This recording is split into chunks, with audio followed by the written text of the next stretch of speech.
I think Zilliqa's native token called ZIL is so underrated. Oftentimes people like to say that Zilliqa is caca, is trash, but I disagree. As a matter of fact, I believe that ZIL could hypothetically go to the price of $1 during this bull run. And now, of course, nothing I say is financial advice nor a guarantee.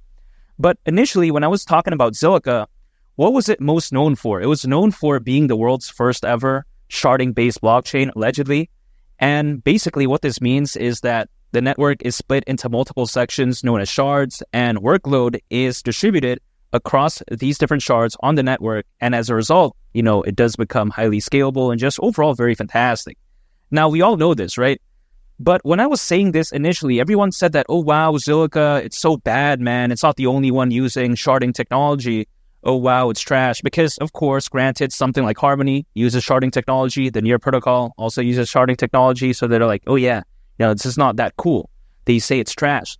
But guess what happened? A lot of the sentiment has recently changed because you take a look at Zilliqa 2.0. Now, when this was announced, right, people, those critics, right, those critics, I should say, they started to kind of hide. They were like, oh, yeah, okay, we're not going to say that anymore. Because a lot of people, they were trashing me for talking about Zilliqa. But then after they heard how special Zilliqa 2.0 is, they just kind of disappeared. And I can't blame them because Zilliqa 2.0, it's the natural evolution of a good project, in my opinion, and it could be so special because it's even been noted how when it comes to Zilliqa 2.0, the state of the network is divided into interconnected application-specific shards called X shards, which can be customized to suit the needs of the apps built on them.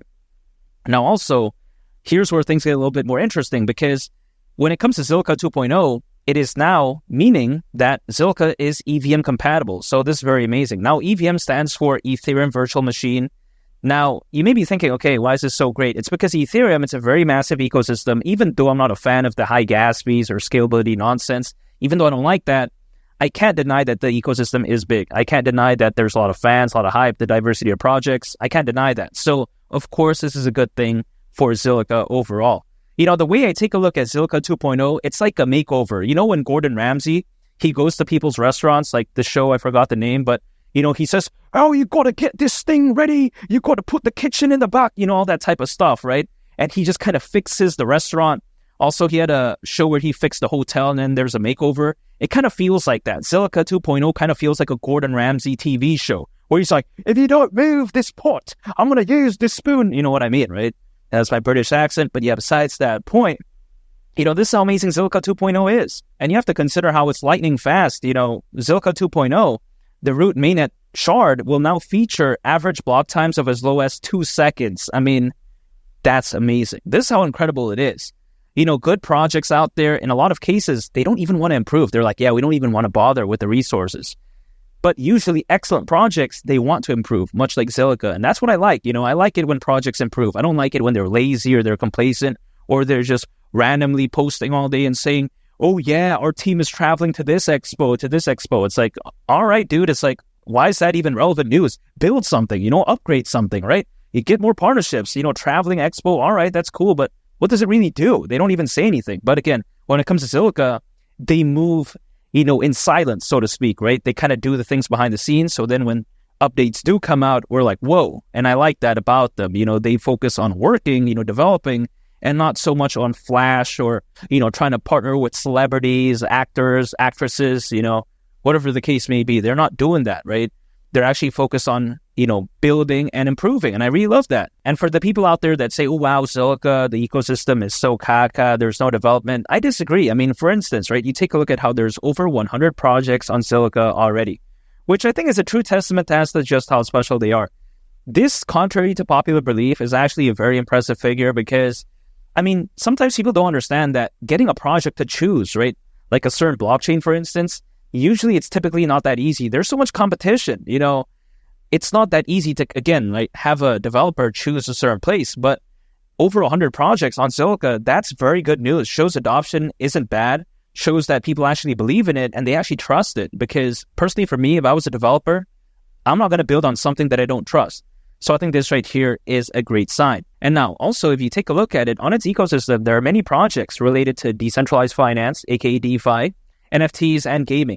Now, these three markets, I think they kind of don't have a fair shine, so to speak, because yes, when it comes to these three markets, are they as hyped as they once were back in 2021? No, but I think better days are still ahead, because I think projects that are related to these markets, they're priming themselves for such an amazing run in the future. Because guess what happens when the hype for DeFi, NFTs, and gaming jumps back in again?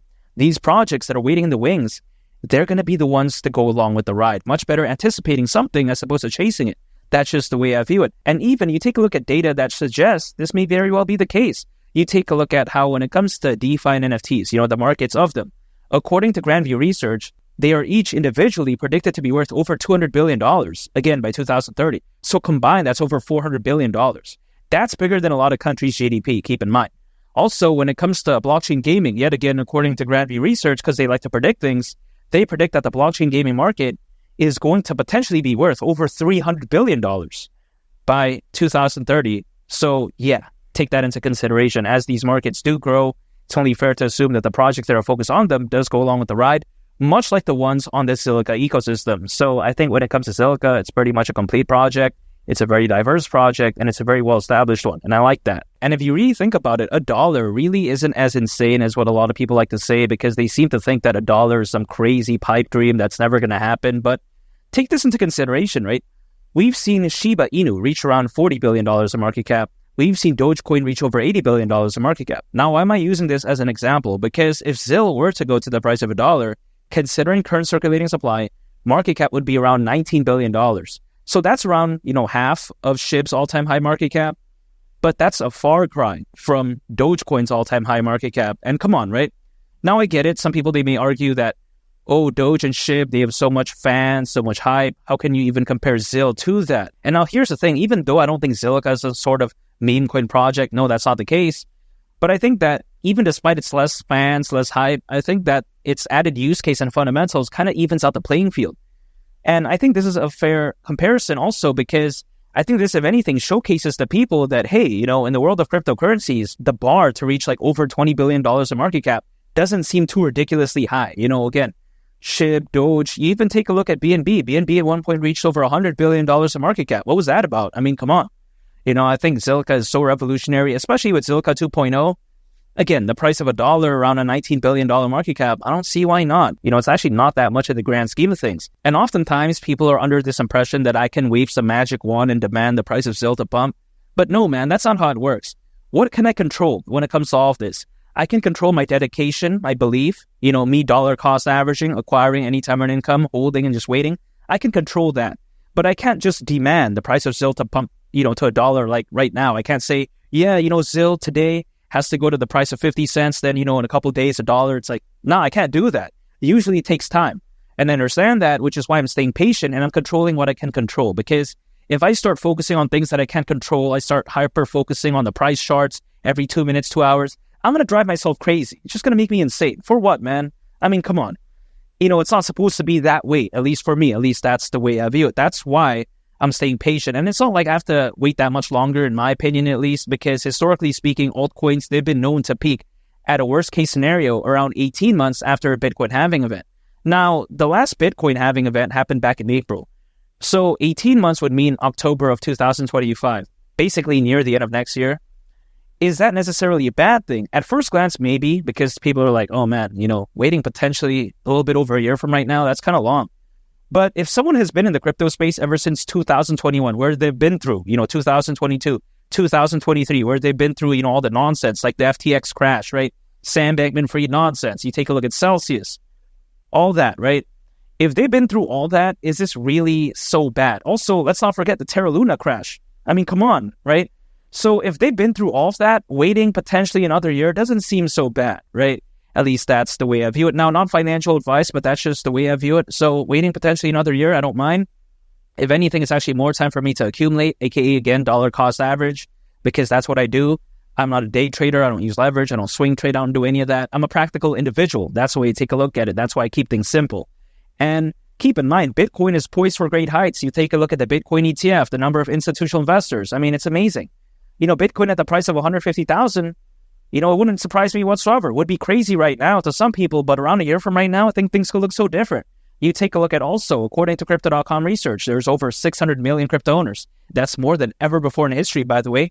practically double the amount that we saw back in the peak of the 2021 bull run. So you can only imagine that, right? They added FOMO, buying pressure, and buying volume this time around. I think the sky's the limit for altcoins, Bitcoin, and Zilliqa.